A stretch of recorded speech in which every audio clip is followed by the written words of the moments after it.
ஏங்க எண்ணூருக்கு வாங்க, ஏங்க எண்ணூறு மாதிரி வருவாங்க, எங்க அமோனியா வாயு எப்போ என்னவா இருக்குங்க, எங்க பாருங்க அப்படியே எண்ணூறு கழிவு வந்து என்னையா மிதக்குதுங்க, ஏங்க ஏங்க வாங்க அப்படின்னு நீங்க வந்து அடுத்த முறை ஆட்சி வரும்போது சொல்லலாம்.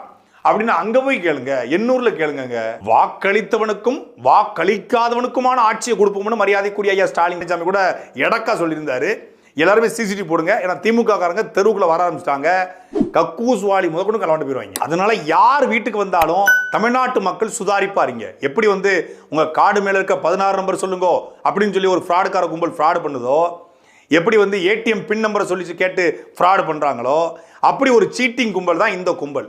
இவன் எப்படி 1,35,00,000 பேர் சேர்த்திருக்காங்க அப்படின்னா, சும்மா ஒரு சில இடங்களில் மாவட்ட செயலர், ஒன்றிய செயலர், வட்ட செயலர் அனுப்பிச்சிட்டு மற்ற இடங்களுக்கு தமிழ்நாடு முழுமைக்கும் பெண் டீம் கிட்டத்தட்ட 10,000 பேரை களத்தில் இறக்கி இருக்கிறது. ஒரு மாசத்துக்கு 30,000 ரூபாய் சம்பளத்தை கொடுத்து 10,000 பேரை எடுத்து தமிழ்நாடு முழுக்க அனுப்பிச்சிருக்காங்க. அனுப்பிச்சு ஒவ்வொரு வீட்டுக்கு அனுப்புறது.